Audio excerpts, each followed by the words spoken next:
This video is titled Destiny Isn't Dead. Did someone send Destiny 2 can someone tell Destiny 2 it isn't dead? Can someone tell Bungie that? Because this is news to me. And even though I know we've talked a lot about the decline of Destiny 2 and, the struggles that Bungie has had post the final shape, I'm interested in seeing what they have to say. This video has become trending within the category of Destiny 2 in the last few days. So let's see what we're cooking up with the argument for Destiny 2 not being dead. Destiny and Destiny 2 by extension, I've said this many years now, had so much potential. They just let it wither and die. You've heard this sentiment a lot, and I'm sure many of you believe it, but I'm here to offer you the other side of that argument. I'm here to show you why I think The copium, I'm kidding. Destiny is actually far from its death. And I'm going to demonstrate why I think the magic that binds Destiny together is still there, and why I believe Destiny will have a generational comeback. I know the game is not in the greatest Okay, let him cook, spot right now, but I truly love this universe and think it can get better, so I want to give a positive outlook on the future. Of course, Destiny 2 will have to die if there's going to be a Destiny 3, and we'll get into that later in the video, but today I want to showcase why Destiny as a franchise, universe, and IP is far from death. There are plenty of things wrong with the game. Things like the portal are why people have left. I'm not here to say that there aren't any issues, because there are, but I want to address the things that I believe are plaguing the community and creating the sentiment that Destiny is dead. Those issues being the player counts, the delay, and the uncertain future. The player counts are at a low. That is a truth. We have data to back up this sentiment, and it's true they have decreased. Looking at a Steam chart may instill a feeling of dread. Bungie also delayed that chart immediately puts me into a crippling depression. The release of Shadow and Order, the next major update, which was meant to release in early March, and is now coming out on June 9th, alongside a rename and other changes. The update was meant to come out just a few days before Marathon, which many Destiny players believe has stolen all the attention away from Destiny and has truly killed the game. And the future of Destiny, Marathon... That a lot of people believe that, and there's a lot of evidence to support it. It's not necessarily just a belief for the sake of believing it. There's, the obvious, which is that, Destiny really did need that Shadow and Order update to go live to sustain itself with a healthy population. Whereas now, when you play like Trials, you're going to get regularly like Mongoose error coded. We've reported there's times throughout Trials in a weekend when there are 0 teams of 3 playing. So like basically the population is just completely gone. And that comes not just due to like the delay of Shadow and Order, but that comes because when Marathon launched, it's like a PvP game. A lot of the PvP people that had been pretty loyal and stuck with Destiny 2 decided to, jump ship and go play that. And so we've, lost a portion of that. I would estimate we've probably lost like maybe around 50% of the hardcore PvP people in Destiny 2 because they had no reason to stick around and stay playing this game. So instead they're going to go play Marathon, right? And there's a lot of evidence to support that, because when you go look at the Trials report and you see the day that Marathon came out and the Trials population was like 50% less the next weekend, you're like, holy crap, like that's a massive drop off, and Bungie is uncertain. Those are the things that I think are creating the sentiment that Destiny is heading to its death. But there is a lot of nuance and context to add here. The player counts do not reflect the true number of people actually playing Destiny. The website popularity report demonstrates the number of total unique players that have played any activity on a given day, and their numbers track every platform. So whenever I reference popularity report, I'm talking about Destiny's player base across every single platform. So the daily average right now is somewhere between 150k and 230k. These numbers are expected to be low due to the content drought we're currently in. It's unfair to compare these numbers right now to peaks like the Final Shape, because Final Shape was the big DLC to end the Light and Darkness saga, and right now we are in arguably our lowest period of content drought. Yeah, of course, it's very unfair to compare a valley to a peak. What the biggest comparison that was made was comparing this valley that we're in to Curse of Osiris. And, when Bungie even talked about shuttering the doors to Destiny 2 in its first year after launch, right? Like that was a big topic of discussion around 2020 when they did that GDC conference. And when we look at the numbers where we're at now, and we look at the numbers where Curse of Osiris was, we are like substantially below that, which is, it's pretty alarming, right? But to go even further, we know how many individual people have logged into Destiny over the past month. According to Popularity Report, quote, of 2.7 million players that played in the first week of the final shape, 470,742 played in the last month, so 82.8% have not.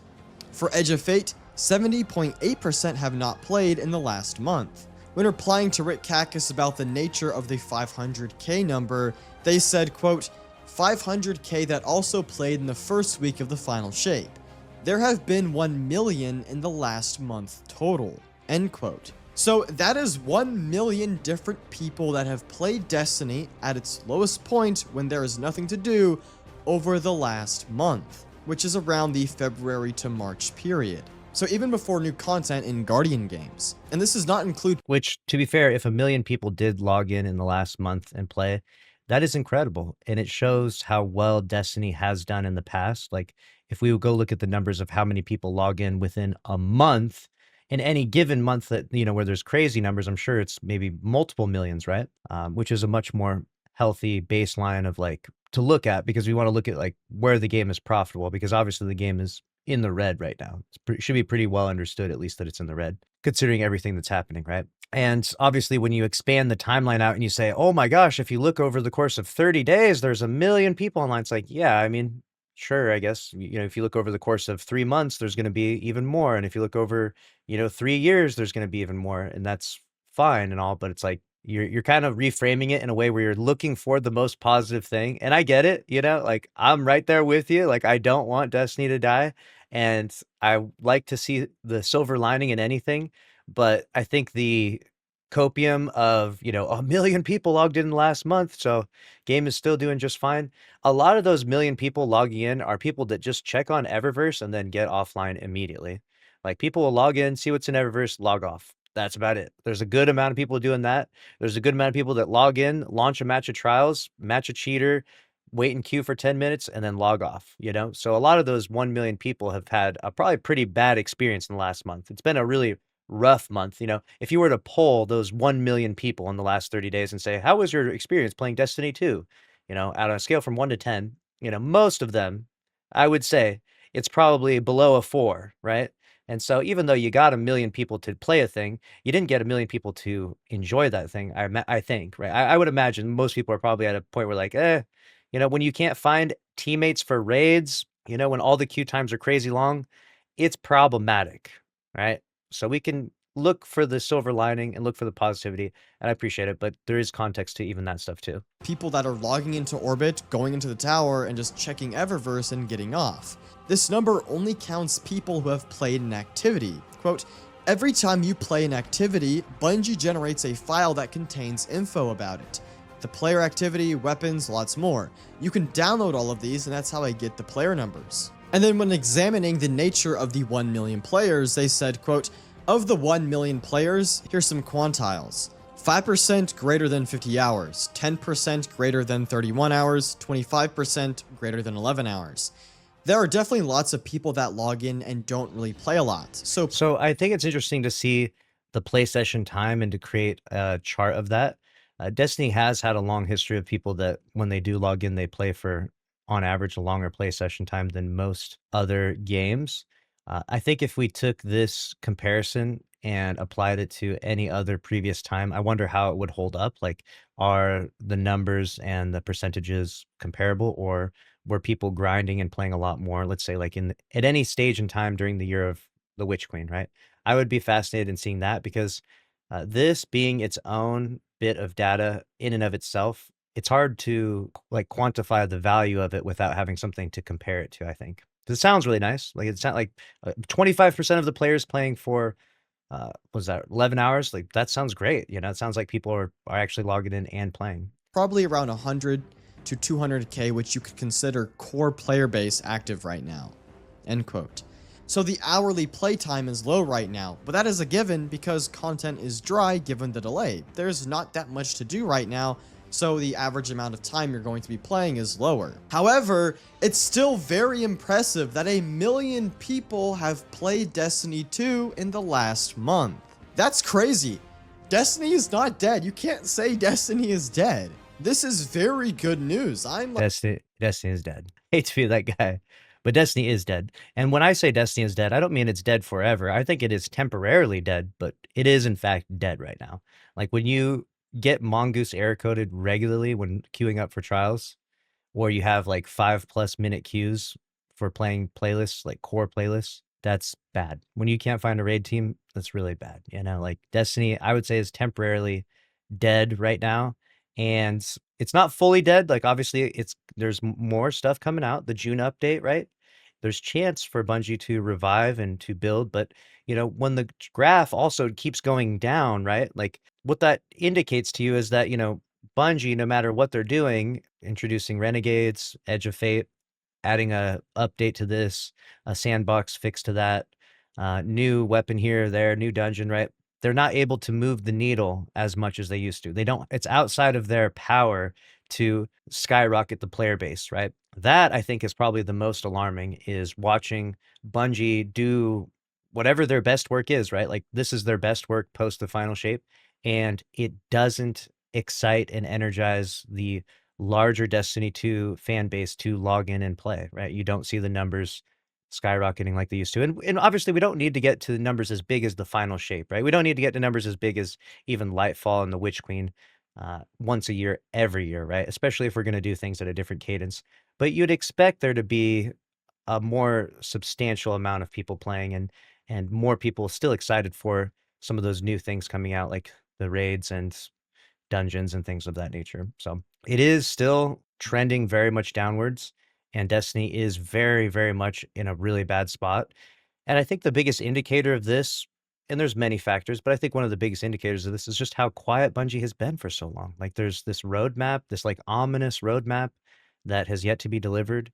And you don't like go really quiet and need to give these comms and need to like talk about the elephant in the room for this long without it being like some bad conversations happening, I think. And maybe I'm wrong. Maybe they're going to drop like the craziest, most impressive roadmap we've ever seen, and they're just going to blow us all out of the water. I hope I'm wrong with that, but it would seem like there's a more ominous vibe of like, it's rough now, and the future is probably not going to be too bright even after they drop that roadmap. Like overjoyed at this. This is great news. Destiny still has a strong core audience, and of course popularity reports estimates are that they're estimates and they should not be taken out of context, but the big takeaway is that Destiny still has a strong audience. And in the midst of all this player count doom posting, which was in response to a lot of people just taking marathon stuff out of context, Mark Noseworthy, the former vice president for the Destiny universe, said this, quote, "Players have no idea the dev team size, cost per head, margin targets,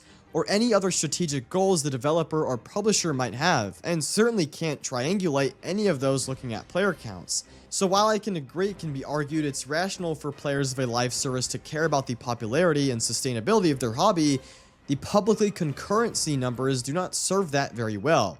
So I've seen players celebrate certain engagement numbers that I knew were actually bad and critique others as a game-ending apocalypse that were transitory." What Mark knows. So what he's saying is that basically you don't know how profitable the game is in terms of like how much it costs to make that thing. So as long as you're profitable when you produce whatever you're doing in Destiny 2, let's say, then you can sustain that for a long period of time. And so even if the population declines, as long as Bungie is still making money, then that's okay. And that might very well be the case. But what we do know is that Bungie wasn't making enough money when the graph was way higher and they had to do 2 rounds of layoffs. So clearly that level of success pre the final shape amounted to 2 rounds of layoffs, right? Which means that does cut their overhead cost a good amount, which means they don't need to have as high population. But if you can see where that trend goes though. If you have like a certain amount of population, let's say 500,000 people on as your daily peak, and that's not enough to sustain development at the current cost size of your team. So you therefore have to have 2 rounds of layoffs. And then you go from 500,000 every day to 200,000 every day. It's like, well, now what happens? History repeats itself. We need to have layoffs to afford the game. If that is the case, which again, we don't know the numbers. We're not Bungie's financial team here by any means. But if that were the case, you would have more layoffs, and more layoffs equals even less content. And you can see the trend of like, the more we do layoffs, the worse the quality of Destiny 2 gets. The more we do layoffs, the worse the quality of Destiny 2 gets, right? And even that aside, because we don't actually know Bungie's financial status, the player like day-to-day experience is definitely diminished significantly since Edge of Fate. So even if, let's just say, some fictional made-up world where Mark Noseworthy's comment is completely accurate and Bungie is making plenty of money and Sony is super happy with Bungie, even though we know that's not the case because they literally just said that they cost them $204 million not that long ago.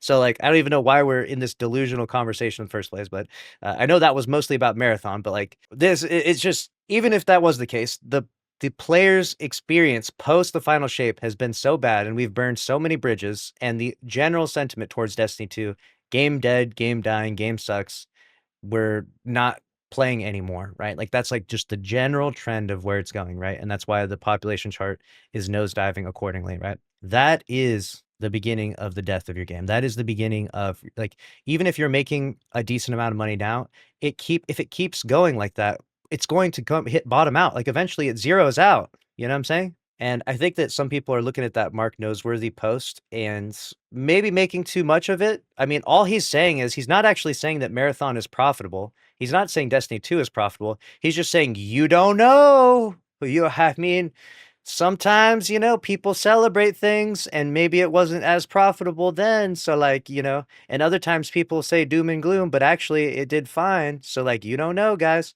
And it's like, yeah, we don't know, Mark Noseworthy. Thanks for stating the obvious. Like that's great. Like, yeah, we don't know the exact numbers, but what we do know and what evidence we do have does not point in anything positive currently. So if you want to present something, some counter evidence, then sure, by all means, feel free to do so. But from everything we do know, and we literally have like insiders at Bungie, there's literally like a guy who's like a spy at Bungie who's like feeding Paul Tassi information, clarifying how much money Bungie lost on it, saying that it cost them $250 million to make Marathon and that the game made $55 million on launch. So it's like, we almost do know, like we know that an insider at Bungie told Paul Tassi that. So it's like, I think we just do know. I think that Mark Noseworthy, I think he was trying to maybe, he was trying to put out the fire a little bit because the energy around everyone wanting Marathon to burn and to crash and burn has gotten really out of hand. I mean, that has become like the main conversation around Marathon. Is not even the damn game or the quality of the game. The main conversation is just like, this game is going to die. This game sucks. And like everyone's mad at this game, right? And it's like, this game has burned Bungie a bunch of money. It burned Sony a bunch of money. Sony's mad. Like that's the conversation. Everyone's interested in the conversation about how bad Marathon is and how much money this game burned, right? And how it's Concord and all that. Like that's where the like when you go on Twitter and all that's where all the majority of the conversations lead to, whether it's warranted or not. That is where the discourse lies, right? And I think Mark was trying to, put out the fire a little bit by saying that, but in reality, it did nothing in terms of anyone's perception of what's going on here. Worthy is saying here is that player counts are not reflective of what defines success for a studio internally. What can be perceived as good player counts by the public may have failed to meet internal expectations, and what people see as bad are exactly what the studio expected. In this example, he said, yes, I know that they're being genuine when they're saying this, Mark Noseworthy and even the maker of this YouTube video, but I feel like we're kind of just taking something that player population is not the one-to-one definition of a game's success. Of course, no one even said that. No one's like, I mean, it matters to a multiplayer game, and it does matter, but the point is that it is a factor, right? It is a substantial factor in a game's health. It's not the only factor, right? It's not like the population is the only thing that matters when making a game. Like there's a game we played a while ago called Schedule 1. You know how many developers make that? One guy. one guy makes that. So it's like, yeah, if 1,000 people log in and play schedule 1 in a given day, doesn't matter because it's one guy who's like, he doesn't have a bunch of overhead costs. He doesn't have a bunch of salaried artists. Like, it's just one guy making the game. So yeah, like, player population is not, as this person's saying, and as Mark knows is saying, it's not the end all, the only thing that matters in this, but it is a massive factor, especially in a multiplayer game, especially in a game that is expected to have a massive population, especially in a live service game, where in a live service game, the population is meant to trend at a very healthy rate or potentially upwards, right? You know, and if it goes up and down, that's fine. If it's like doing really well, like CS:GO will randomly lose like 10% of its population between the peak of the day and the valley of the day, right? But it's always within the range of like 1 million people online, so it's like no one cares. No one's like, CS:GO is dying. Like, no, the game has like an absolutely absurd amount of people online, so no one would even insinuate that it's dying. The population declining or raising by 10, 20, even 50% wouldn't matter because it has over 1 million people at any given hour, right? And so I feel like it's a very silly thing to frame it in these extremes, right? To say that the population means everything and say that the population means nothing. Those are both the extremes, and either one is just a stupid conversation. It really is. It's really dumb. It is a factor. It is an important factor. It is not the only factor. Cites that low player counts were due to a transitory period that the studio was going through. And I think that applies to Destiny here. Right now, Destiny is going through a transitory period. And Bungie knows that. They planned for low player counts. So just because player counts are low right now does not mean Destiny is going to die. This is all just to say, I think it's disingenuous to call Destiny dead or even close to death. If 1 million unique individuals are logging on during, again, Destiny's lowest period, then the game is far from its death. It's unfair. Well, that depends on how, again, that goes back to how profitable was that at that period of time, and how profitable will Destiny be when the June update comes out and when Shattered Cycle comes out, you know? Even if 1 million people log in, right, which sounds incredible, right? 1 million people in a month. I mean, it's not that impressive when we look at some of the most popular games, but in and of itself, it is an impressive metric, right? That still doesn't meet your costs because you have like, you know, 500 plus employees at Bungie with salaries, you know, that average about $100,000 a year. You know, if that doesn't meet those costs and you have the server bills and everything else, right? Marketing budget, all of that. If it doesn't meet your overall cost, then 1 million doesn't suffice. Like, it doesn't do enough, right? And when you have a game like Destiny 2, we've talked about this many times, every year we add more stuff to this game until sunsetting happened, right? And we took some stuff away, which obviously didn't work out very well. But every year we add more stuff to this game. We add more raids, we add more dungeons, we add more weapons, and the game gets bigger and bigger and bigger and more bloated, right? And new playlists and new activities and all of these things. And in the process, that requires a certain degree of maintenance. You know, like randomly when the Edge of Fate went live, Vault of Glass was broken. I don't know if you remember that, but like you would launch it and it would just crash your game for some reason, you know? And you'll see in the patch notes all the time that they'll go back and they'll fix something from like 4 years ago, some activity that didn't get updated in any way and just completely broke, you know, like Duality breaks, I think like every other day. I swear there's something broken in Duality. And it's fascinating because it shows you that, you know, there has to be a certain degree of Bungie devs that are assigned to just pure maintenance of this game. You know, thing has turned into a behemoth in terms of all the activities. You know, if you were to scroll through the list of everything you can possibly do in Destiny, there's a lot, you know, and when there's a lot of things, a lot of moving parts, there's a lot of things that can go wrong. And so therefore the costs of just sustaining Destiny 2 are pretty expensive. Like, you're going to have to go back and randomly fix Vault of Glass in the middle of Edge of Fate's launch. You know, you have to go tell some guy or tell some team to fix that because you can't just have, you know, one of the premier raids just being broken, right? And this problem only gets more difficult as the game gets older because there's more raids, more dungeons, and we can't sunset again. Remember that. We can't do sunsetting. We know this for certain. So presumably year 2026, 2027, 2028, 2030, the game will be bigger, bigger, bigger, bigger.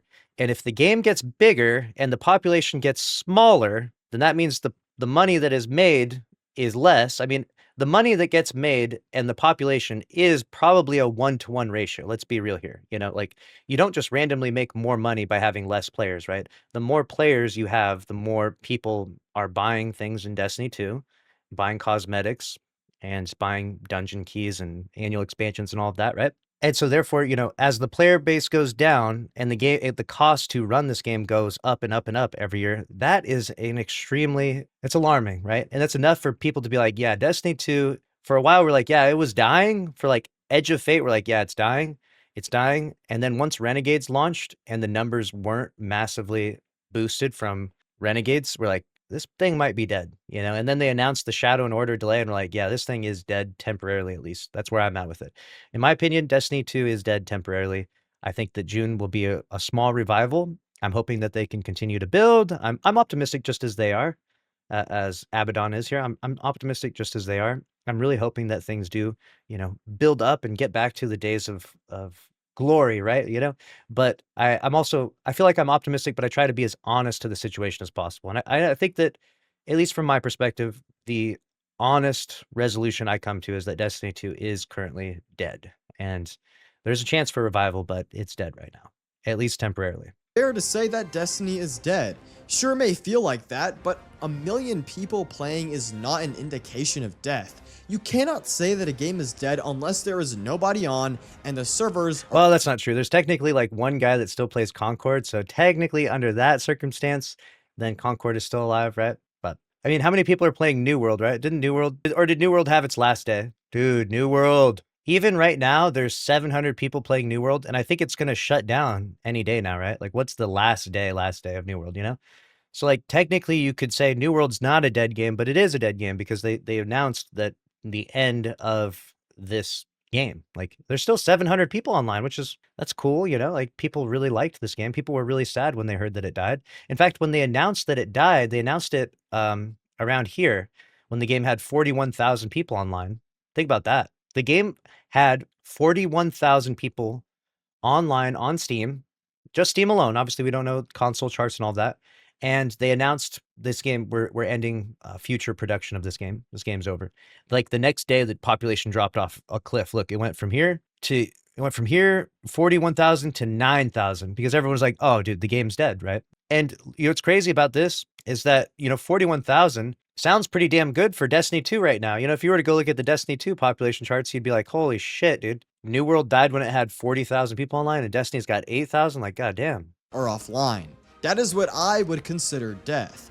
So we are far, far, far, far from that. 1 million people is way far from that. No, I wouldn't. I mean, that's fine if that's the working definition that they want to apply to the death of a video game. But what I would have called the death of Destiny 2 would be the point where the game is not profitable, and Bungie has to make the decision to either lay off more people and see if they can become profitable, which I don't think would work out, because that would be the third round of layoffs, and the quality of Destiny 2 would diminish to such a degree that they would probably be, they wouldn't be very happy with what the future would look like, right? So they would either have to come to the crossroads of that, another round of layoffs, or going into maintenance mode. And obviously, if they announce a sort of maintenance mode and then, a Destiny 3 or something, that would be the death of Destiny 2 currently. And I'm not saying we're right there. I'm not saying that maintenance mode is going to happen. What I'm saying is that, right now it is so bad that to see it any other way is, in my opinion, a little bit of copium. But I like it. I actually like the optimism, because there's so much negativity that to hear some positivity, or to hear a spin where people are like, hey, but what about this? Think about that. I like it. I think that everyone's welcome to have their opinion. And I know people will comment in this and say, hey, Lucky, I think Destiny is going to be fine, and I'm looking forward to the future. And honestly, very thankful for you, because I want the game to get back up and running. Of course, I want June to be a big success, but the realist in me, is like, yeah, nah, it's cooked for now, and unless they can do something crazy, it might be fully cooked after June. Let's see what June does to the population. Let me know your predictions here in the comments below. What do you think June will do to the population of Destiny 2, as we've seen before? When we go and look at the popularity report, as we've been referencing quite regularly here, we've got, obviously, Edge of Fate brought like 800,000 people. You can see there, 800,000 people log in for the Edge of Fate. Okay, Renegades brought up to, what was it, like 600,000 people? Let's see here. Day one Renegades was 600,000 people. Where will the June update land? Will June bring us back up to 600,000? Probably not. I mean, it's not as big as Renegades. So, are all these people really burnt out and frustrated? Are they playing other games? Are they going to come back? Is June going to bring us up to 300,000? You know, where is it going to push us? And then where does the shattered cycle, if we go into the shattered cycle with, 150,000 people online, how much does that move the needle now? Do we continue to see the trend of every new thing in Destiny 2 just gets less and less and less? If that is the trend, then, as an investor, as Sony, as the investor investing money in this thing, that makes them give up their faith. Like they're not going to continue to pour in millions and millions of dollars into this project if it does continue to just decline, decline, decline. There does need to be a time where Bungie can kind of snap out of this funk and figure out how to fix it or face the end, truly. Someone asked what is in the June update. They're doing a massive overhaul to the raids and adding tiered weapons and tiered armor to the raids with armor set bonuses. The raids themselves, I'm assuming, are just going to function completely normal. Like they're not going to add like new encounters or mechanics or anything like that, or even challenges, I suppose. Maybe. I mean, that would be a delightful surprise, but I doubt it. So you'll be able to go back and play a lot of those raids, and they're adding things like, exotics are turning into tier 5s, which is, that's something that probably should have been done with the Edge of Fate. A lot of it is just kind of fixing the shortcomings of Edge of Fate, so it's unfortunately it's not as hyped in that regard. The other part of it is that obviously there's Pantheon 2.0, which Pantheon, to be fair, was one of my favorite times in Destiny history, so I will 1,000,000% be logging in and playing as much of that as possible. And I really hope that Pantheon carries us for multiple months into Shattered Cycle, and we have a really successful time leading into that, and maybe we can put all of this behind us. But I find that narrative to be the least likely outcome. I could be wrong though, but I find it to be very unlikely. It doesn't feel like 1 million people are playing because people are not logging on every day like they used to. And that's because there's not as much things to do right now. But just 2 months from now, there will be plenty. And of course, this isn't to disregard that there has been a big decline. You can see this visually. The amount of people that logged in to play Final Shape day 1 is much higher than the amount of people that came to play Renegades on day 1. But the fact that 1 million people have played Destiny in the last month, even though they aren't playing all at once, does bring me hope. It makes me optimistic. So why is there nothing to do right now? Why are we in a content drought? That's because of the Shadow and Order delay.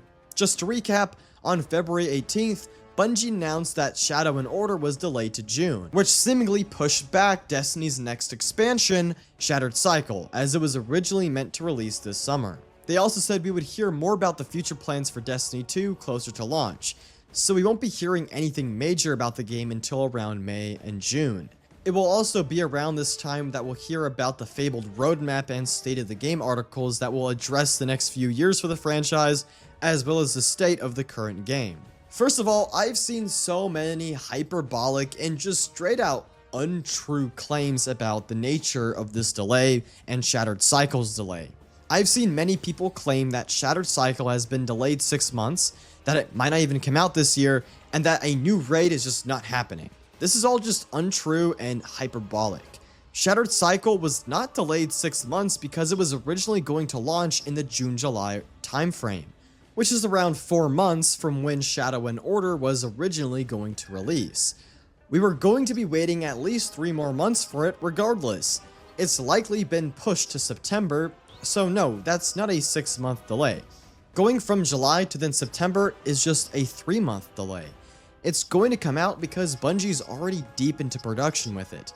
I don't know their exact development cycle is with these expansions now, but I think we can infer that it started production last year, or maybe even as far back as 2024. We just don't really know. But Shattered Cycle did not get cancelled, and that includes the raid. Shattered Cycle and its raid are going to come out, and most likely going to release in the September and October timeframe. Shadow and Order, which isn't even going to be called that anymore, is going to be a very big release. Bungie is going to update every old raid and dungeon by bringing their loot pool into the tier system, with new perks for the weapons and set bonuses for the armor.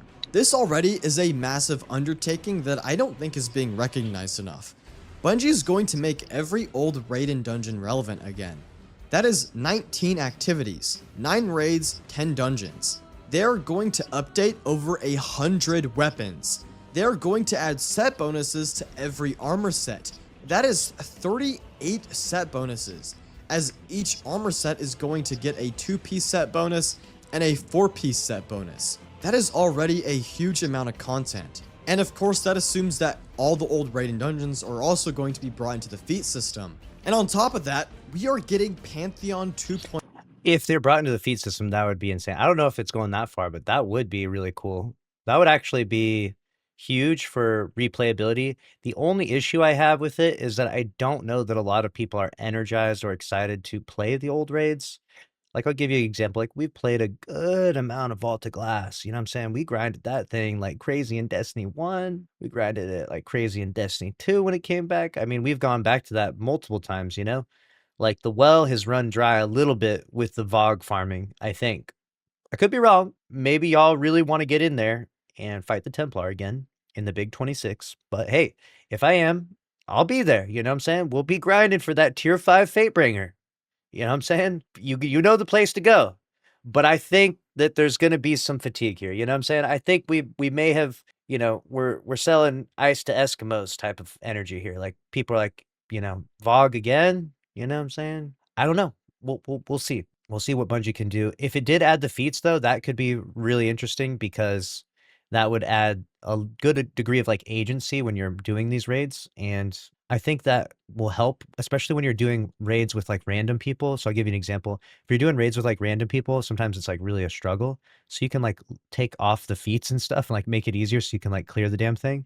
Or if you're playing with like your friends and you're like, you're just locked in and you guys all have good gear and stuff, you're like, oh fuck yeah, let's go maximum feats, let's run this, you know. And so I think that I think it could be good, but I don't know if people are going to be as excited for it, you know. Me, I'm like, I'm the exception. I'm Destiny is, you know, deranged, so I'll be playing it regardless, because, you know, I'm always looking for a reason to play Destiny 2, you know. I'm not looking for a reason to not play Destiny 2. I'm looking for a reason. The problem is that there's just not that many these days. Which is going to have its own set of gear. We don't know what the gear for this activity is going to look like, but there's some planned for Pantheon gear. Bungie kind of alluded to that in this article. And then on top of that, we are going to get the Shadow and Order activity, its exotic mission, and a plethora of new weapons that were going to come with the update. The update is also going to include many quality of life inclusions like tier 5 stats for exotic armors, weapon tier upgrading, and of course, more quality of life updates that we don't know about yet. Take this in for a moment. This update is not going to be like Ash and Iron. This is substantial. It better not be like, we better never see another Ash and Irony update ever again. What the hell? We have new activities to play, new exotic mission, Pantheon 2.0. Every old raid and dungeon is going to be relevant again, as well as all this loot we're going to be grinding. New loot, old loot. There's so much loot we're going to be grinding for. Our vault. That's what I like to hear. We are so back, baby. I hope that's the case, though. The problem is that when you burn people, right? Even if you bring some good stuff back, will they come back? You know, that's what I want to know. And that's what we're going to find out. June will be a big test of how far can we run the game into the ground and yet still come back? You know what I'm saying? Like, because it's always been with Destiny 2, it's always been, you know, with Forsaken, we are so back, and then months later, it is so over. And then with Shadowkeep, we are so back. And then a few months later, in May here, it's so over, dude. Beyond Light, we are so back. Halfway through the year, it's so over, right? It's always been that. But the difference is that we never had that we are so back moment yet. And is June going to be that we are so back moment? Is it going to really energize enough people to get back on the game? Or are people going to be glued to other games? You know, there's a big issue that's not talked about enough, which is just that there's a lot of other really good games out there. Destiny 2, even though it's a really good looter shooter game, probably the best in its genre. I mean, maybe Warframe, those are kind of like 1 and 2, right? But there's a lot of other games that are live service games that are competing for your attention, and they're pushing out marketing, and they're trying to lure in as many fans, as many people into their game as possible. And they're thriving and doing really, really well. And the live service market's tough. It's a tough market to be in. And when people leave the game like this, and these massive hordes leaving and playing other games, there's a good chance they find other games and they start to love those games just as much, if not more, than Destiny. You know, those games give them the dopamine rush that Destiny 2 can't. And I think you're going to find as you let people leave more and more, they won't come back. Like, I'll give you a good example. Like, look at Beyond Light. Beyond Light might be the most regular year we ever had. We started off the year with like 1.8 million, right? And we ended the year with 1.1 million. And throughout the course of the time, just enough stuff happened regularly. And I mean, sunsetting literally happened in this year. So you'd think it would drop off a cliff like crazy, right?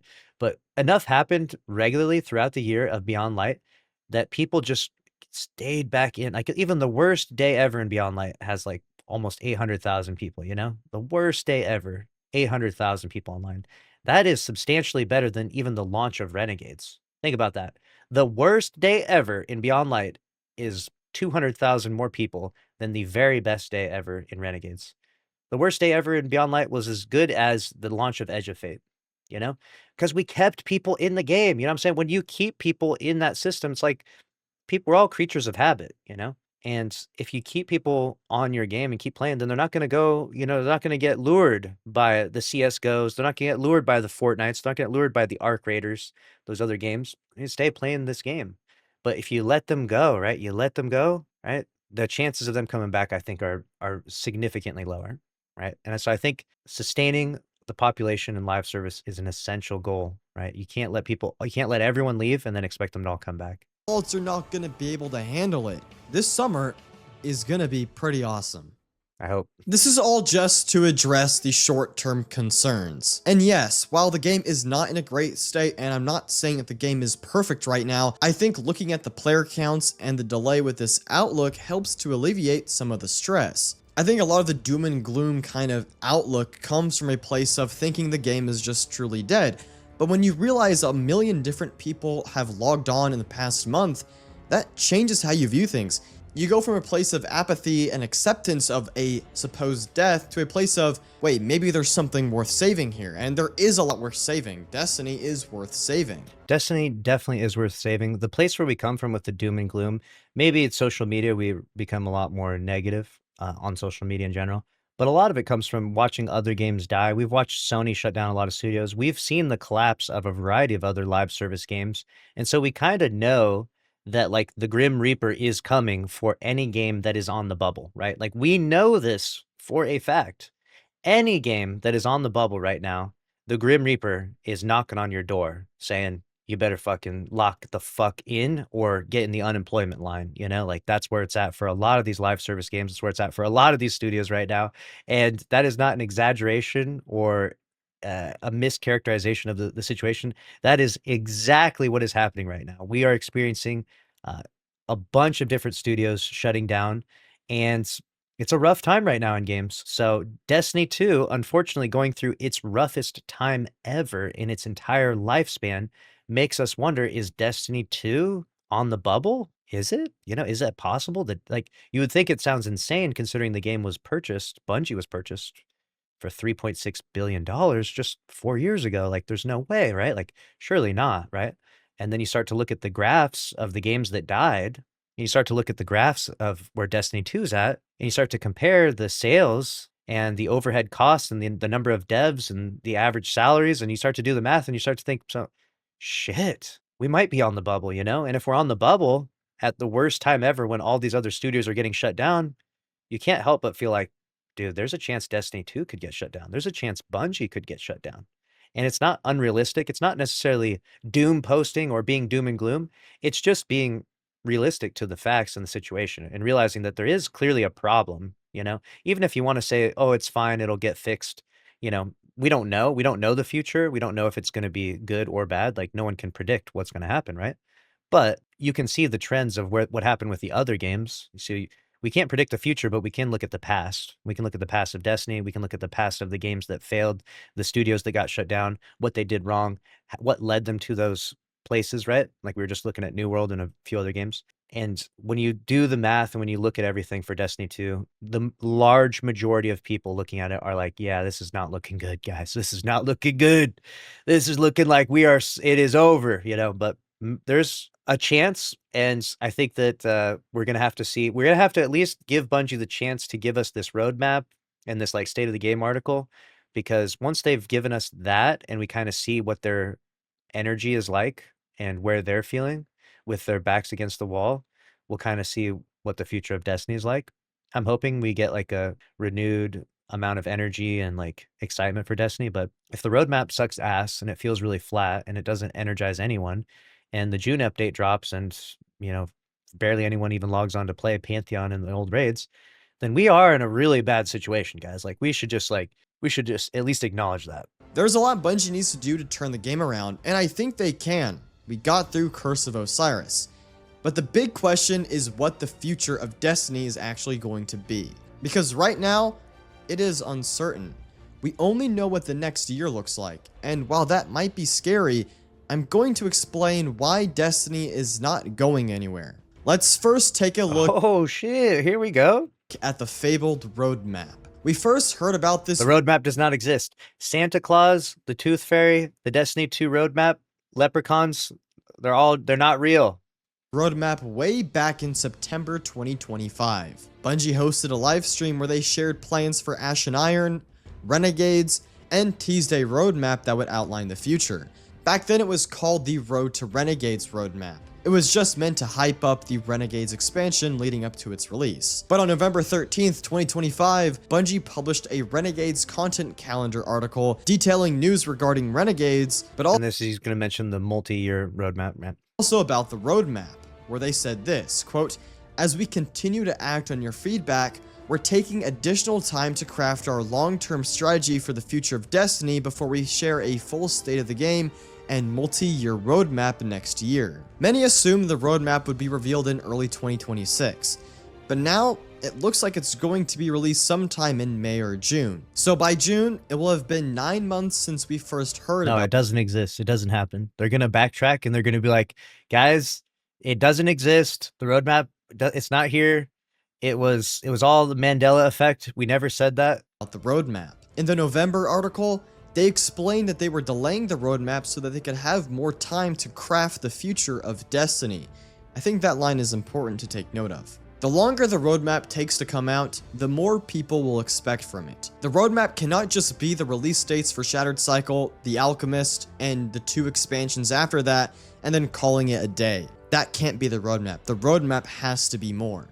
It has to tell us where the future of Destiny is heading. And Bungie knows this. They said the roadmap is going to explain what the multi-year, long-term future for Destiny looks like. So not just the next year, not just the next 2 years, the multi-year, long-term future. So it's not just going to be the next 2 DLCs. There is going to be something big on it. There has to be something big, as that will truly resurrect excitement. Gambit 2. And again, Bungie knows this. Bungie understands, probably better than anyone, that the roadmap must have something big on it. Otherwise, people will not be satisfied. They know that it has to live up to expectations. You better cook, Bungie. You had better cook. Roadmap is not going to be Bungie telling us they're dropping Destiny and pulling the plug on the franchise. I can almost guarantee that. We're going to really get into why Bungie needs Destiny later in this video, but essentially, it is what's keeping the studio afloat, even with the launch of Marathon. So what are these? Well, obviously Bungie needs Destiny. I mean, it's not about an issue of Bungie needing Destiny. The issue is, I think that's an interesting way to frame it, but the issue is that if Destiny is not profitable, then the project cannot continue. And I don't know where we're at in terms of their finances. You know, it would seem like it's not going too well when you look at the population, right? You're like, they're probably not making that much money right now with, 180,000 people online, right? But maybe not. Who knows? We don't know. We don't know what their finances are. But it would seem as though things are not doing too hot, especially when we look back at the past when there were times of layoffs, I feel like it's this guy has brought together some really interesting points, and I like the points that he's brought together. We've talked about them extensively in previous videos. But I think it's really important to see, so here we did layoffs, right? We did layoffs here, and then what was the other layoff? I think we did a layoff in the middle of Lightfall, right? When were the 2 Destiny 2 layoffs? What were the exact time and dates of those? So it was October 30th, 2023. So right here, October 30th, 2023. So this is where we were at when they decided to have layoffs. And I'm not saying that the exact population matters to that, but it's it just gives you an idea of at this point in time, halfway through Lightfall, they were we are not making as much money as it costs to make this game, and that's a pretty damning statement to hear. You're like, damn. And so they laid off 100 employees. They said, okay, we're not making enough money to stand. So 100 people, hit the road. You guys are gone. We can't afford this, right? You're like, damn, that's pretty, like, we just had Lightfall not that long ago. Like, Lightfall had the highest population in Destiny in years. Lightfall had higher numbers than the Final Shape by like a couple thousand, and more than the Witch Queen and Beyond Light, right? Like, Lightfall was the biggest thing since Shadowkeep. Obviously, Lightfall had its other problems with, Nimbus and, the entire story having a MacGuffin and all of that, right? We're not going to worry about that, but that probably affected it to a certain degree, right? Like the backlash of Lightfall. But they decided to have layoffs at this point in time. And then they had the second round of layoffs with 220 employees, 17% of their workforce, and that was July 31st, 2024. So right here on this day, this is when we had our second round of layoffs. So at somewhere between this point in time of success and this point in time of success, it still wasn't enough to remain profitable. And 320 employees got the axe, right? 320 employees had to hit the road, right? And so when you look at the graph and you create a correlation between population and profitability to some degree, right? It's not exactly a one-to-one, but we create that correlation. And then you understand where the layoffs happened. It's not hard to feel like, dude, there might definitely be some layoffs coming when you're down here, right? There might definitely be more layoffs coming. And that's the problem. That's the biggest problem that's happening right now. These great expectations. People expect Bungie to tell us what will happen to Destiny to ensure its survival, what big changes are going to be made for the franchise, and what everything is building toward in the Fate Saga and beyond. People expect a big, revolutionary plan for Destiny, and if there isn't one, they can only see its inevitable death. It cannot be the same expansion cycle we are in. There has to be something more. And so let's go back 2 raids and 2 dungeons a year. Let's go. Here's the thing. I will say this. I want to manage my expectations. Bungie has a smaller team. We should expect less in terms of the overall content, unless, of course, they adopt some crazy AI tools, which I don't think they're going to do, but you know what I'm saying? But if they did, that aside, if we went back to at least 1 raid a year and 1 epic raid, right? Like the epic version of that raid. So raid and then the epic version a few months later, and then 2 dungeons a year. I think even that alone would be pretty fucking hype, dude. Like, dungeons serve a really nice purpose in Destiny 2 where you don't have to fill in a massive fire team. You can solo them, like, they're nice. And I think it would be wise to try to get a faster or more rapid cadence of dungeons out instead of the 1 a year cadence go to 2. But that alone would be hype enough news to be like, people would be like, all right, let's go. Like, we're ramping things up, The most unfortunate problem for Destiny 2 right now is that I think its biggest issue is just the amount of content you get when you're playing the game creates these gaps of time where you just play other stuff. And for some people, the gap gets longer and further, and then they just start playing other games more or just forget about Destiny 2 altogether and just don't come back instead of coming back every month or every 2 months, they come back every 6 months, every year, every 2 years, And that gap is getting wider and wider. And we need to give people a reason to come back and check on Destiny. Ideally every week and every month, like a real meaningful reason to be like, oh, dude, there's some shit going down in this game. Like there's always something going on in Destiny, like that game is not boring. That there's always something happening like that. That's what we need is a rapid delivery of new experiences and a way to keep people feeling like this game never gets boring. There's just always something to do. And it's the hardest thing to do because it obviously requires a massive amount of team, and then the game's file size gets a little bit bloated. So it's like, I'm not saying it's easy. I'm not saying I've fixed all the problems, guys. I did it, like I'm some John Bungie over here. But what I'm saying is that finding a way to bridge those 2 things, having a smaller team size, but still rapidly producing a very consistent and high volume of content and experiences that make people excited and, like reasons to log in regularly, that's where the magic will happen for the revival of Destiny 2. I think this massive change for the franchise can only take 2 forms. 1, a complete transformation and overhaul of Destiny 2. Dropping the 2, changing all of the core systems, making Destiny 2 feel like a brand new experience. 2, the fabled Destiny 3. I personally think the latter is far more likely. And I think it's because Bungie already tried option 1. Maybe not to the fullest effect, but they did attempt an overhaul. Edge of Fate was sort of that overhaul. There were so many different things introduced in the Edge of Fate, and a lot of them simply did not land. It didn't work with the current way Destiny is built. So the other option for Bungie is Destiny 3. And while there is no confirmation that Destiny 3 is in the works at all, and even then, it would be years away, I want to pull on some small threads that have gone unnoticed to make a point that something big is happening with Destiny. Could it be Destiny 3? Maybe. Could it be something else for Destiny? Maybe. But there is something big happening with Destiny. And I think it's an interesting conversation about Destiny 3. We've talked about it a good Marathon amount. was the focus. And what I want to say in regards to Destiny 3 and what people, when they say they want Destiny 3, I've actually extrapolated this, at least in my opinion. You can tell me if I'm wrong or not. What I think you actually mean to say is you want more Destiny. You don't actually want Destiny 3 in that you want Destiny 2 to die. Like, at least if you do, a lot of people do not agree with you. You know what I'm saying? Those 1 million people that logged in during the most dead month ever definitely do not want all of their cosmetics that they purchased in Eververse, all of the weapons and armor that they've been grinding for God knows how many years, all the exotics you unlocked, all the catalysts. They don't want that to die. What you say, what you mean, what you really mean, you know? Like a psychologist evaluating you. What you mean when you say Destiny 3 is you mean you want more Destiny. That's what you want. And that can come in a variety of different ways. That can be, Destiny spin-off games. We obviously had Destiny Rising, which, it has a certain charm to it, but not my favorite cup of tea.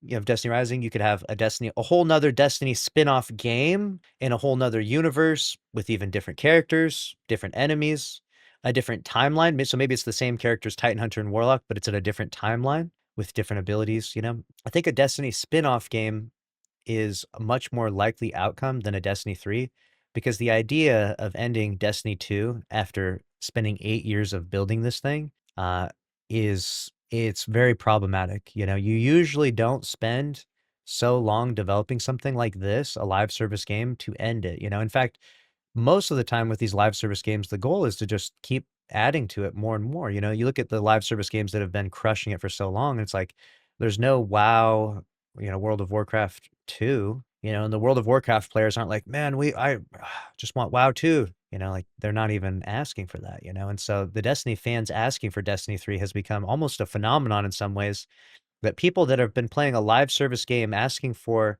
the box product methodology, right? Because that's what the box product is. The box product is what Borderlands is doing. Borderlands 3. Then what? Borderlands 4. Then what? You guessed it, Borderlands 5. And I know it's going to be pretty crazy. Guess what comes after that? It's Borderlands 6. You know what I'm saying? Like, it's like obvious, right? Like, that's the box product. It's not live service. Live service is not supposed to have the sequels and end game development like that, especially when you have a game that doesn't sunset things and it's just like this massive amalgamation of like all these planets and all these activities and stuff. So the idea that Destiny 3 would launch and everyone would be happy and sing Kumbaya and we'd all just jump into, the new universe and not miss all of our old stuff, dude, I think that's far-fetched. I think you would be wildly surprised by how pissed off everyone would be. I think you would see so many people saying, oh, it's so over. I'm so mad at Bungie for sunsetting Destiny 2 is what they would call it, right? They'd be like, you sunset the whole game. Oh, we were mad about sunsetting in Beyond Light and now you sunset the whole game, huh? Like, bro, you guys, you don't even realize it, but you would lose your fucking mind. You know what I'm saying? You would lose your mind if everything ended in Destiny 2. The whole game gets sunset. You got mad. You got mad when they sunset a couple Crucible maps, a couple campaigns, and planetary destinations, right? And some guns. You got fucking livid in Beyond Light, right? You sunset my shit, Bungie? You sunset my fucking Red War campaign? Motherfuckers, right? Like, that's what people said on Twitter and Reddit and everywhere. So what are they going to say when they sunset the whole fucking game? What are you going to hear people say? When the whole game gets no more development, right? And then they start a whole new live service project, Destiny 3. You know what I'm saying? Destiny 3 would have to be what? Free to play? How many raids are going to launch at the beginning? How many dungeons are going to launch at the beginning? What characters are we going to use? Titan Hunter and Warlock? Oh, that's recycled content. Wow, Bungie, you really going to sell us Titan Hunter and Warlock again? You're going to make us pay for this shit again? Now, let me guess what? I have to go pay for all my cosmetics back again from Eververse? Like, dude, I'm telling you right now, I don't think you actually want Destiny 3. What I think you want is more Destiny, and that involves a Destiny spin-off game.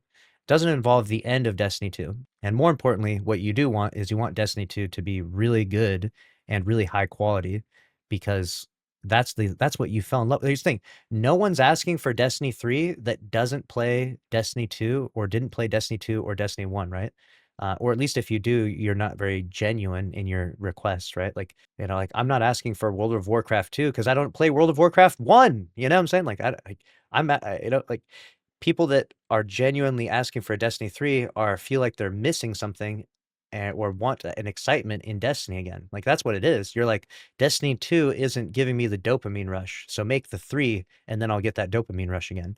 But what they really need to do is get the dopamine rush again for you inside Destiny 2, and then maybe make a spin-off game, and then maybe you get the dopamine rush in that as well.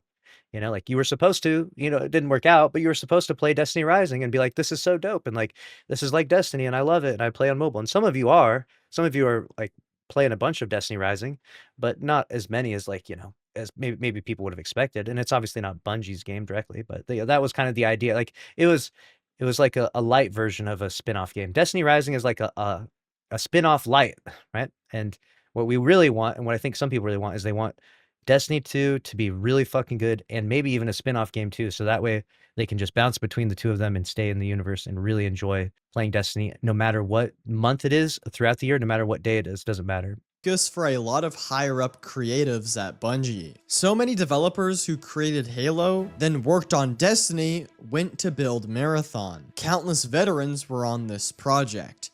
But now that Marathon And they did not cook.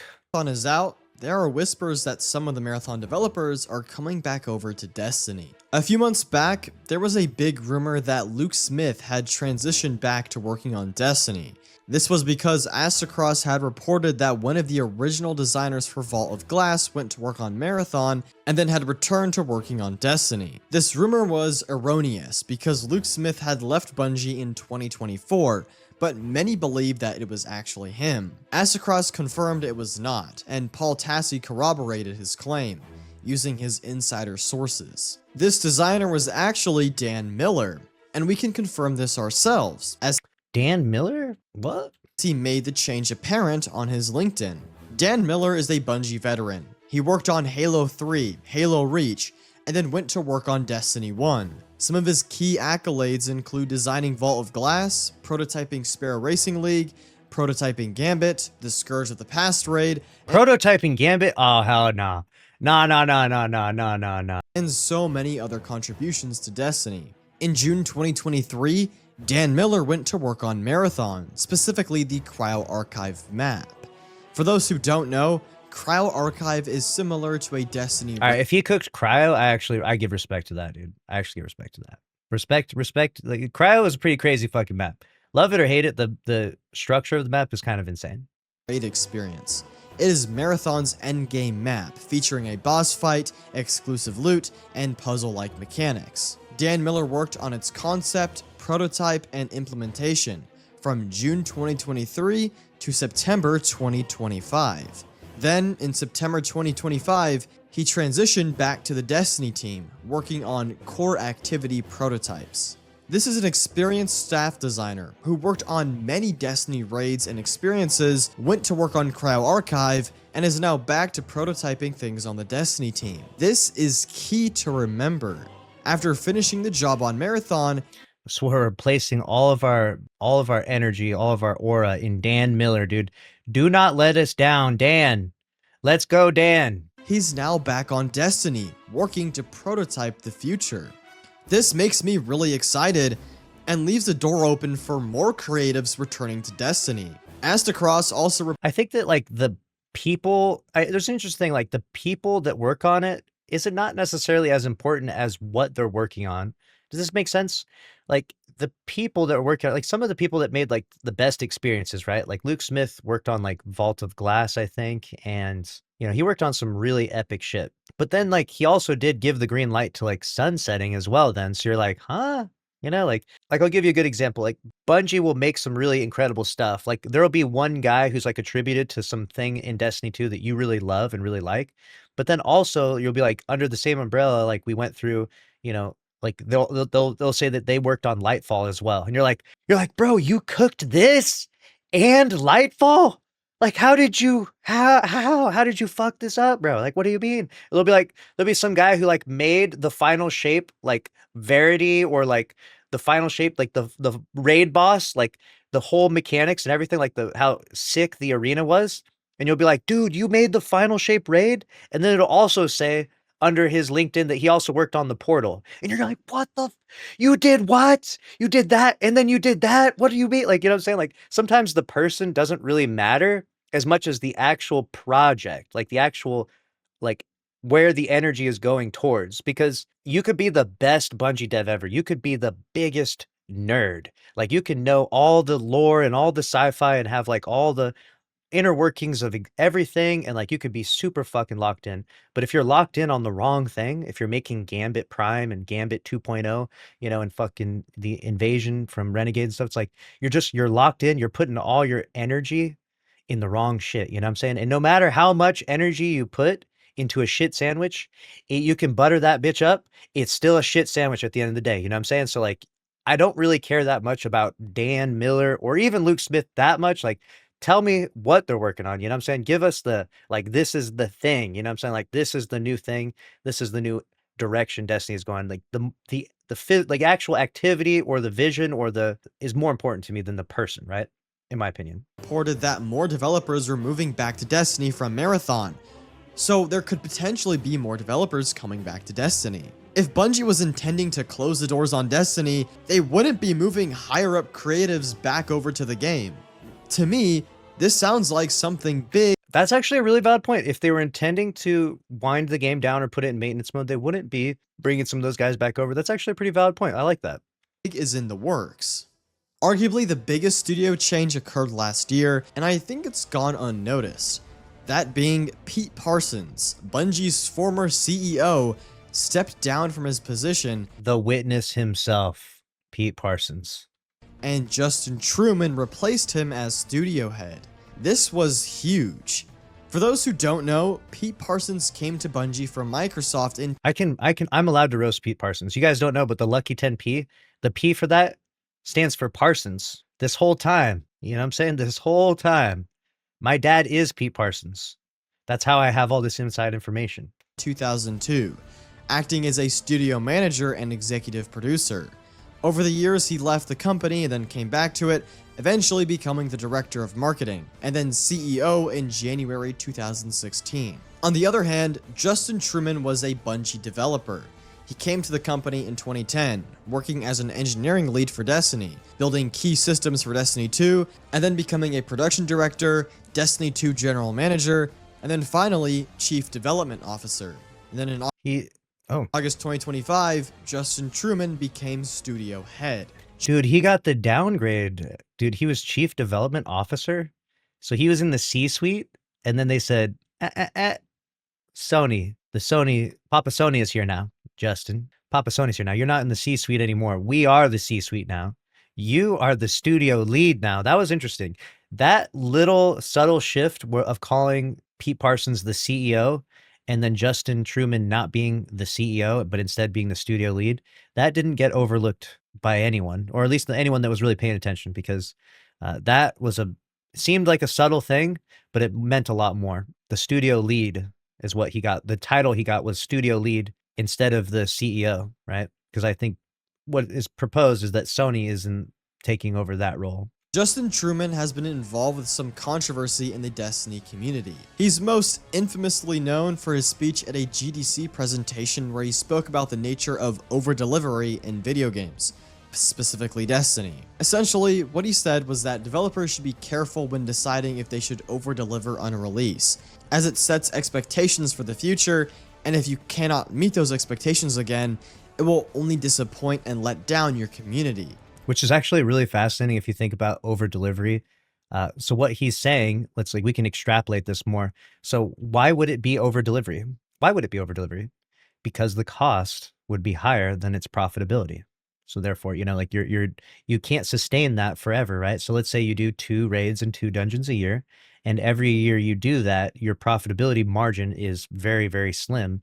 So you're like, oh, well, we can't afford to keep doing this, right? Like, that is clearly the indicator, because otherwise, if you're just killing it and making so much money from 2 raids and 2 dungeons a year, you don't stop. You're not like, actually, we don't feel like it anymore. We think we're just going to make less and see what happens. See if that, makes everyone happy. Like, of course you would never do that. You wouldn't, the goal of every business is to expand. The goal of every business is to hire more employees and remain profitable. And then you hire more employees and you get even more profitable until you're like Jeff Bezos and you've just unlocked like the fucking Thanos gauntlet of infinite money glitch and you have like however many goddamn Amazon employees working for you, right? And you're just raking in billions of dollars. Like that's how business works. You keep scaling upwards. That's the whole point. Bungie scaled up to the absolute peak, and that peak for them where they were not as profitable as they needed to be was 2 raids and 2 dungeons a year. And so they did that for as many years as they could until they couldn't. And they had to scale down on the output of Destiny 2. And then they had to scale down on the number of employees, which means layoffs, right? They had to lay people off. Like that's like, it's very obvious to see why, like the over delivery. And the reason why he's talking about over delivery is because it really sucks in terms of the sentiment of the Destiny 2 players. It sucks to see the game thrive for so long and like get so much for a period of time and then get less, right? Like it does suck, but it makes sense because you always scale up, you always scale up. You wouldn't want to just imagine you had like crazy profit margins. Imagine you had like a game that was like really simple and you just made like fucking millions and millions of dollars of margins of excess money on top of how your overall cost and spending, right? You would everyone reinvest that. You would always reinvest that back into the business. That's always what you would do every time. Like if you understand how business works at all, you always you make money and you reinvest it back in. Not all of it because you have to save some, but you reinvest a good portion of it, right? And so that's what Bungie kept doing until they couldn't.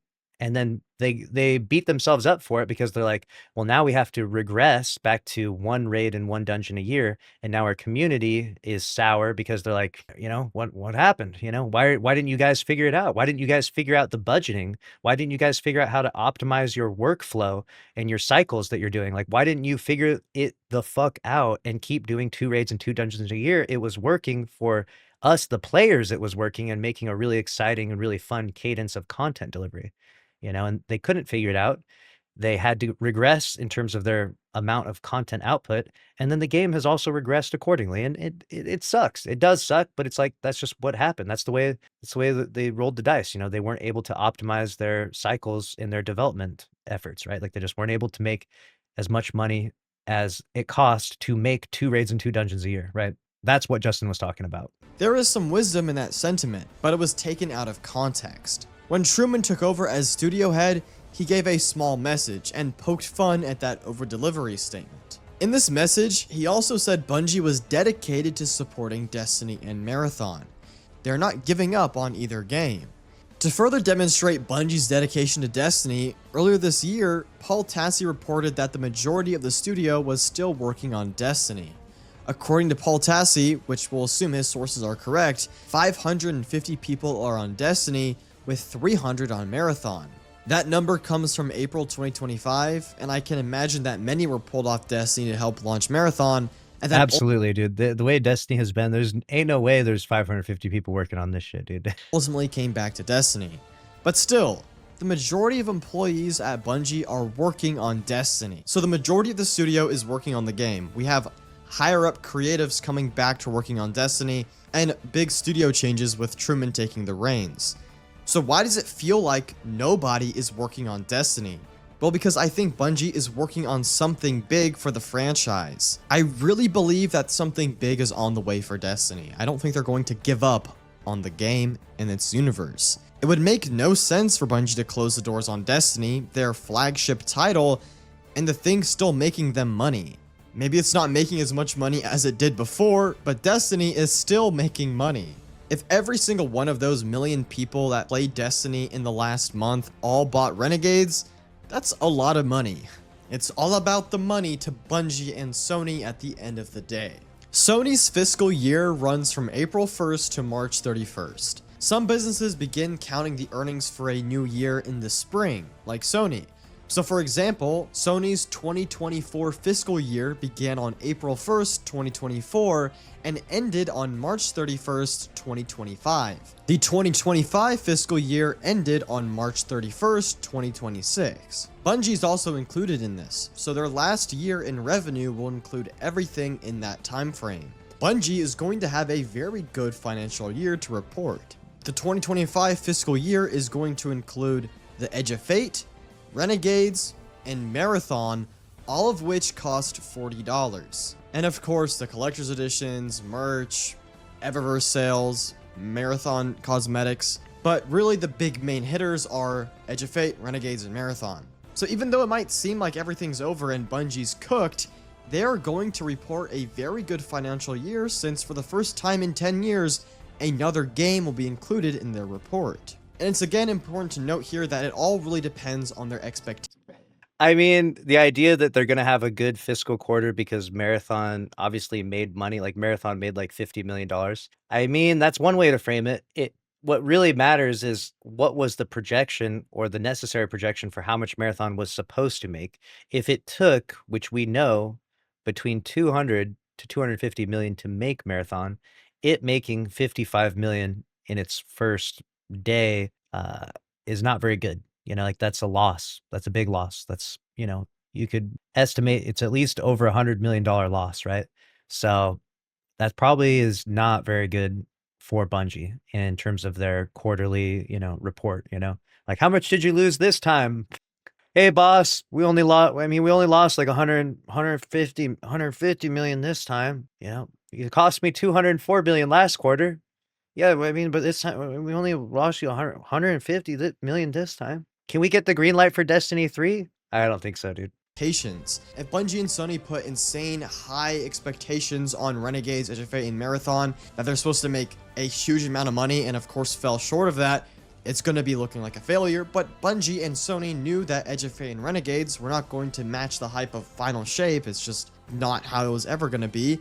And Marathon is a niche extraction shooter. They knew Marathon wasn't going to make billions. Yes, so Bungie obviously knew, like this is a pretty fair statement, and they're kind of agreeing with this to some degree. Bungie obviously knew that by laying off 320 employees, like we just covered, that would decrease their output, right? And accordingly, a decrease in output is going to, you know, have a certain degree of a detrimental effect to the community's reception to your game, to the growth of your game, more or less, right?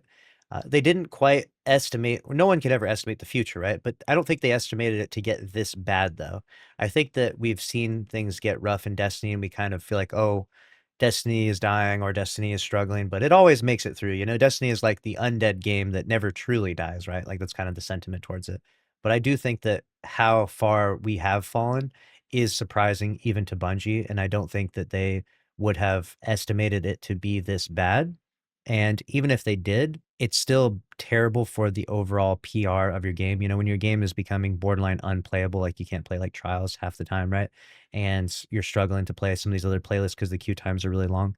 Like that's just really bad overall for the optics of your game.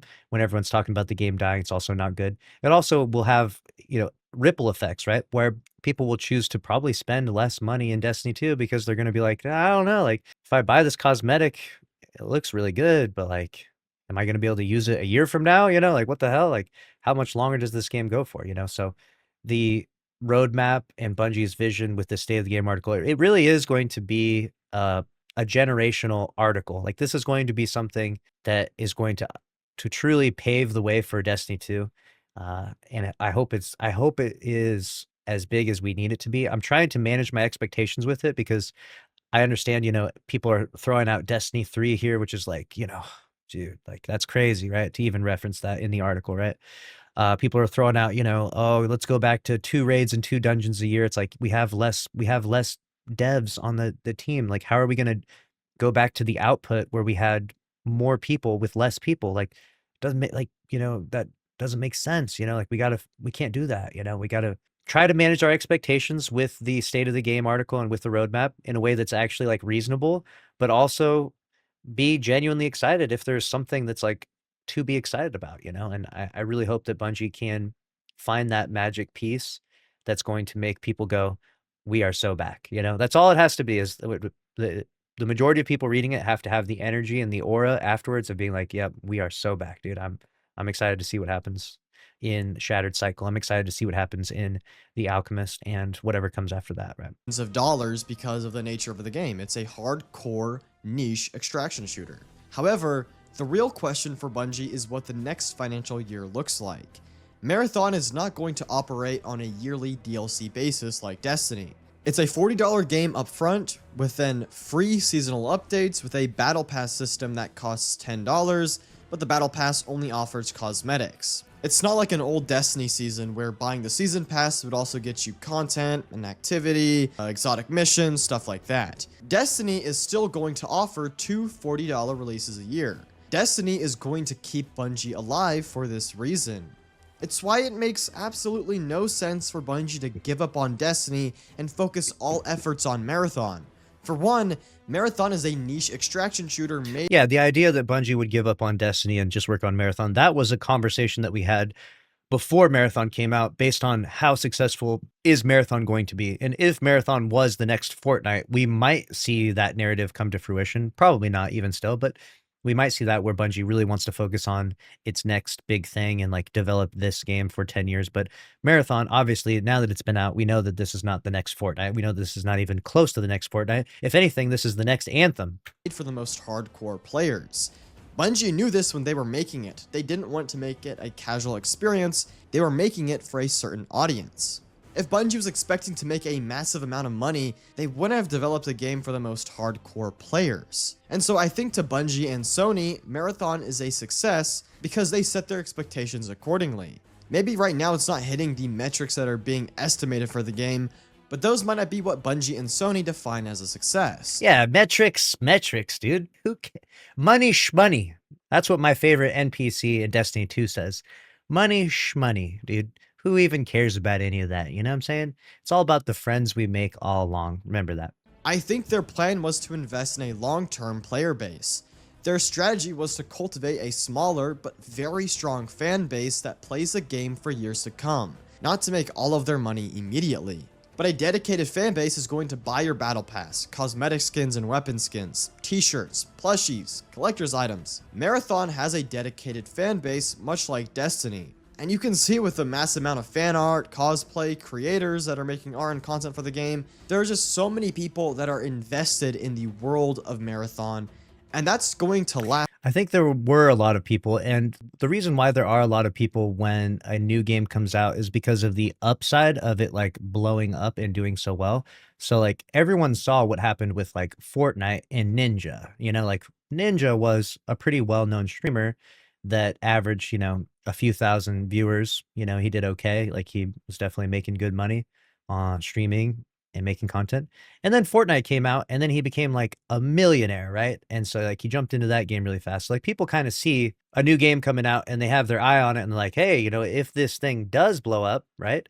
If this thing is the next big thing, I want to be there early on, because the people who missed the bandwagon of Fortnite missed out on like, they dropped the ball, right? They missed out on millions of dollars.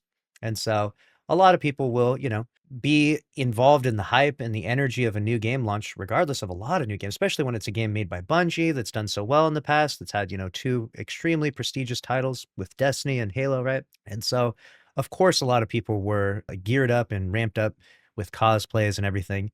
And unfortunately, I do think a lot of that has probably died down or fizzled out a little bit.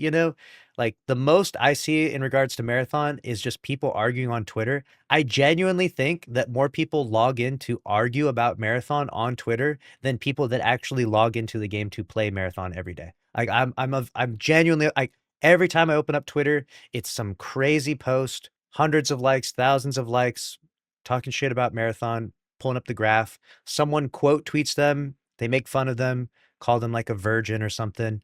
That gets thousands of likes, hundreds of replies, and it's just this, and then it's a back and forth. They quote tweet them and they quote tweet them back, and they make fun of the way they look, and it just goes back and forth. They call them a furry, right? It's like, it's just a never ending battle, and it's a lot of the same discourse every day. And it's just, more people are interested in the war zone of arguing about Marathon than genuinely logging on and playing at this point. I swear, dude. I'm telling you right now.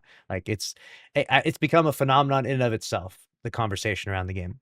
Last for a long time. Sure, it might be small, but it's going to last. But Bungie's consistent stream of income is going to be with the Destiny expansions. With this upcoming fiscal year, it's all back on Destiny to make the big money.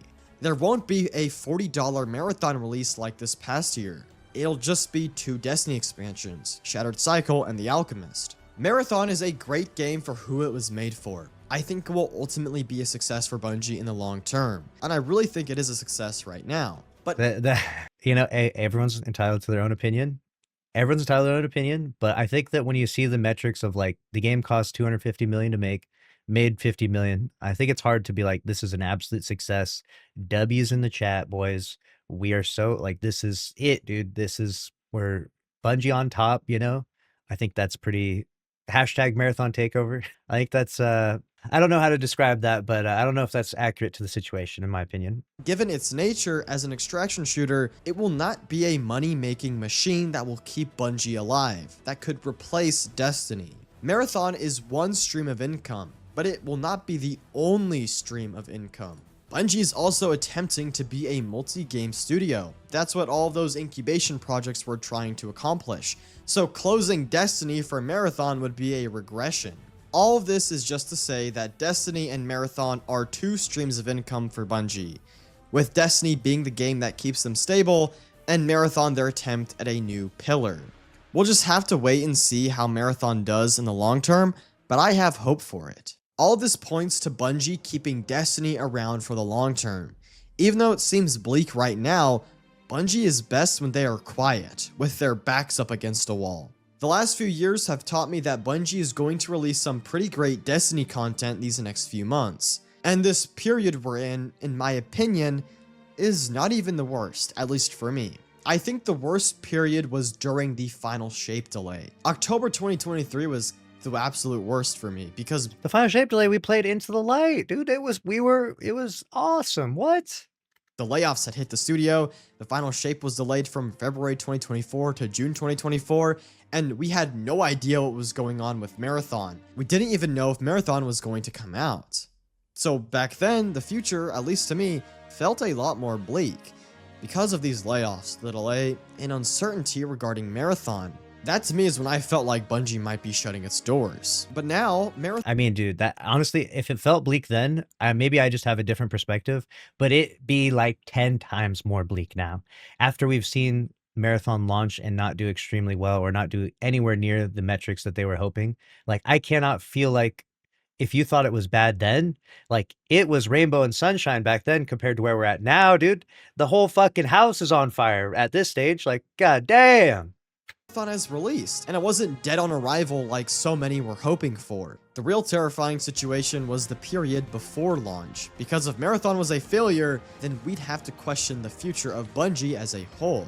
But that's not the case. We are not living in that timeline. And Bungie is going to see another day, and the future of Destiny and Marathon is intact. The question at the end of the day is what Destiny is truly building toward. I think Destiny 3 is inevitable, and it might be already in development for all the reasons I've shared. Imagine this, it's June 9th, 2026. Bungie is hosting a big live stream. Shattered Cycle is revealed. We're in Old Chicago, and it looks amazing. The revised Shadow and Order update is amazing. Pantheon 2.0 is awesome. And then, Bungie starts talking about the future. They tell us more about The Alchemist, what the DLCs leading up to the end of the Fate Saga looks like, and then at the very end, they say this: Destiny 3 in early development. Would that bring you back to Destiny? Would that make you excited about Destiny again? There's an argument to be made for Destiny 3. For one, an announcement. So Destiny 3 being announced is going to have some difficulties, right? We could go into the logistics of it, but even just let's talk about the topic of the announcement, right? The moment they announce Destiny 3, people will be like, okay, well, why should I play Destiny 2 anymore then? Like, why should I care about getting my weapons and armor here? Like, I'll just clock off or, log out of this shit and I'll just wait till the next one comes out, right? That's going to be a big problem. How much stuff would carry over from Destiny 2 to Destiny 3? Like your cosmetics, And if your cosmetics do carry over, then clearly Titan Hunter and Warlock has to carry over. And then if Titan Hunter and Warlock carry over and the cosmetics, which a lot of the cosmetics are even tied to like the subclasses in some ways, like have like solar affinities to them and like in their appearance, right? So it's like, we're gonna have the same Titan Hunter and Warlock, we're gonna have the same affinities, like the conversation starts to rapidly devolve into, how much are we going to recycle from Destiny 2 into Destiny 3? How much is allowed to recycle? Where does that line get drawn before we say, oh, Destiny 3 is just Bungie reselling you Destiny 2? Or where we say Destiny 3 is a whole new game, it's way different than Destiny 2 and it's way better, Where does that line get drawn? And no one has ever been able to clearly draw that line in such a way that I think everyone would unanimously agree, yep, that's it. Because unfortunately, we've seen with even Destiny 2's development that Bungie has kind of just stripped a ton of things, even from Destiny 1, like they're not, what Bungie lacks in terms of Destiny development is in some ways that innovative, magic, right? Like when they tried to launch Destiny 2, it was horrible at the start. Like it did really bad. And they had to just kind of literally adopt all the stuff from Destiny 1 and bring it over and even bring back a lot of the exotics to hype people up for Destiny 2, And so, and people were salty about that. And it's not talked about it that much anymore because it's been so long. Maybe a lot of people have forgotten about it, but like it was a big problem, And if Destiny 3 were to launch and if it took like, let's say it takes a drastically different approach, if it takes too drastic of approach, it won't feel like Destiny anymore, and then people will be salty, and then they'll want things to change, and then Bungie will recycle things from Destiny 2 into Destiny 3, and then everyone will complain that they're recycling content and reselling it to us again for the 5th time now, right? Like to us for the like 4th or 5th time, right? And so it's just, it comes with a lot of problems. And my main talking point of this is just that Destiny 3 needs to happen if Destiny 2 can do really well. And Destiny 3 needs to happen more so as like a spin-off or as something that complements Destiny 2, not as something that kills Destiny 2. Because the idea of killing Destiny 2 is not one that people are actually asking for. They want reasons to play Destiny 2. They want to be excited playing Destiny 2. And maybe you won't get that feeling again. Maybe you can never, put the genie back in the bottle and find that magic playing Destiny 2 for some people. And that's okay. Like it's not going to happen for everyone. Some people are just, they're burnt out on it and that's okay. But that's what people want. And I don't know if Destiny 3 solves that for everyone. There's going to be a lot of problems. You know what I'm saying? If Destiny 3 gets announced, there's going to be a lot of problems.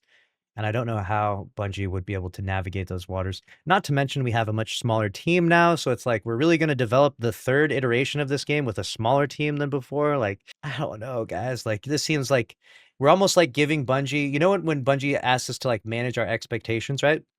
I laugh a little bit sometimes where the community's conversations go, because Bungie's like, like the TWID will come out or like an article and DMG will be like, manage your expectations for this TWID, guys. It's just going to be about this. It's not going to be, like he's done this a few times in the past because people, whether it's fair or not, we have such grandiose visions for Destiny and we want to see the game rise to like the highest levels and be in the pantheon of the greatest games to ever exist. And we believe it has the backbone and the possibility to do it. But we place these expectations on Bungie that are just unreasonable. The idea that Bungie is going to go through 2 rounds of layoffs, drive Destiny 2 into the literal ground and piss everyone off with the portal and just shit updates and a lack of content and, a fucking Star Wars ripoff DLC, like some goofy shit that like people didn't care to log in for in the first place. You know what I'm saying?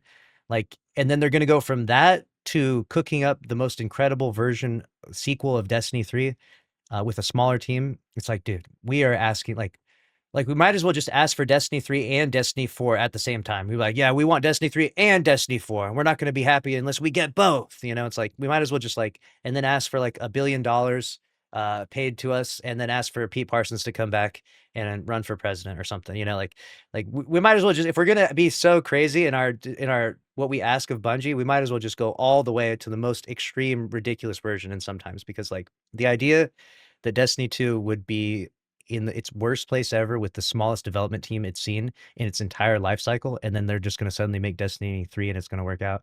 It's a crazy premise, right? It's kind of a crazy premise, but let me know what you think. Like this would give us something big to look forward to. It would dramatically change how the player base views the future. If the big change coming to the franchise was a complete Destiny 2 transformation, every update would have us on the edge of our seats, waiting in anticipation for that overhaul. But something like Destiny 3 gives Bungie time to cook. No longer would each Destiny 2 update be make or break for the franchise. People would become more gracious.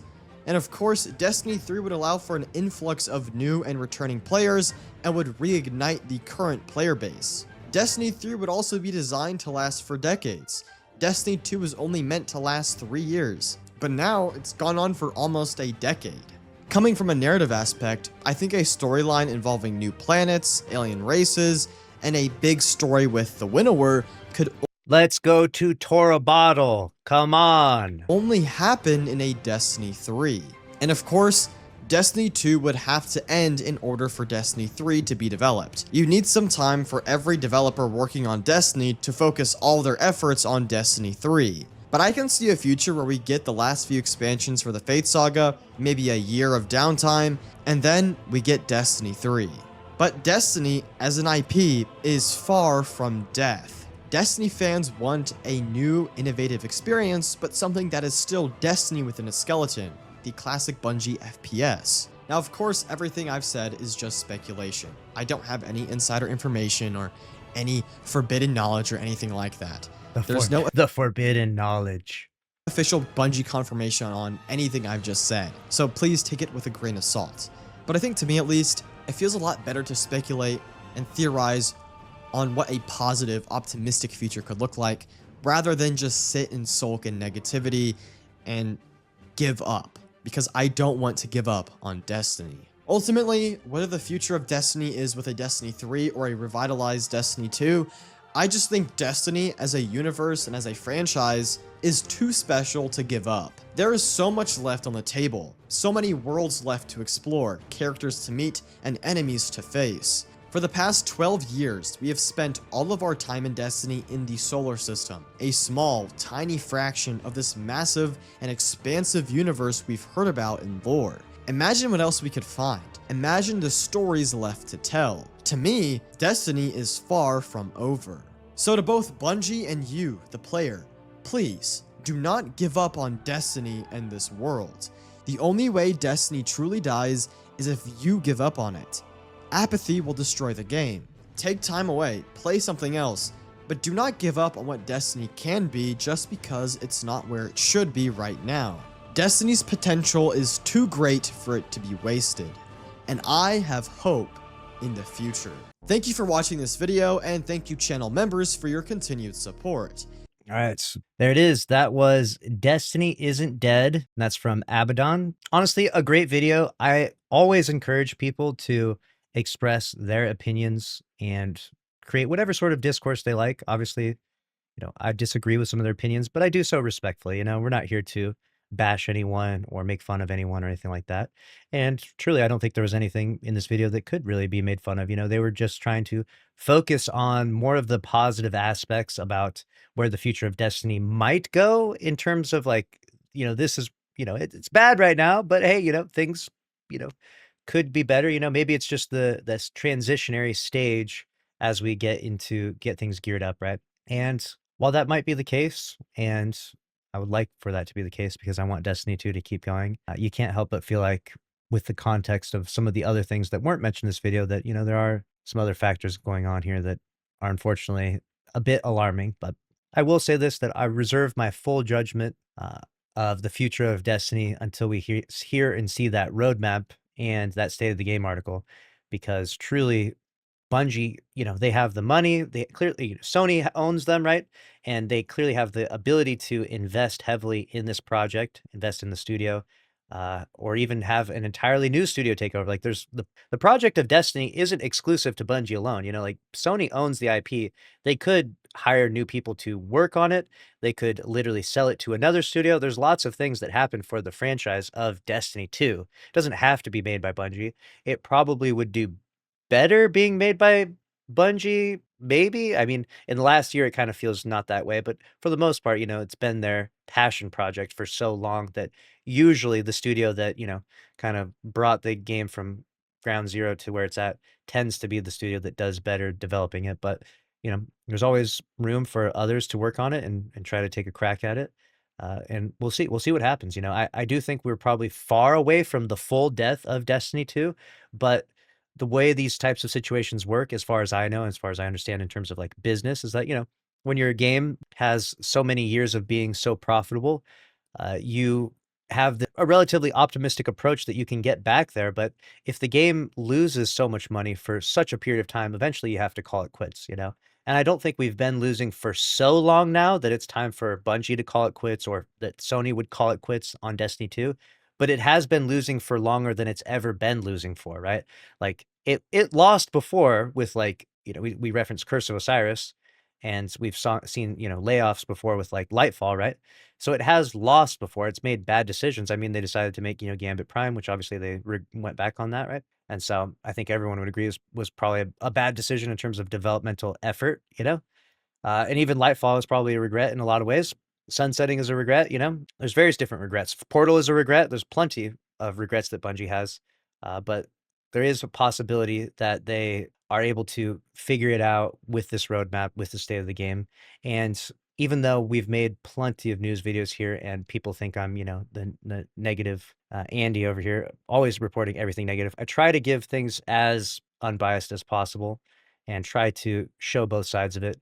And so I feel like in a good amount of my videos, I've referenced, kind of the argument that Abaddon is making here, while also being realistic to the unfortunate, the stats and the negativity of the population and the decline of the game in various different ways. So, uh, that being said, still a great video, was an interesting conversation, and let me know what you think about it down in the comment section below. Let's wrap on this one. See you in the next one.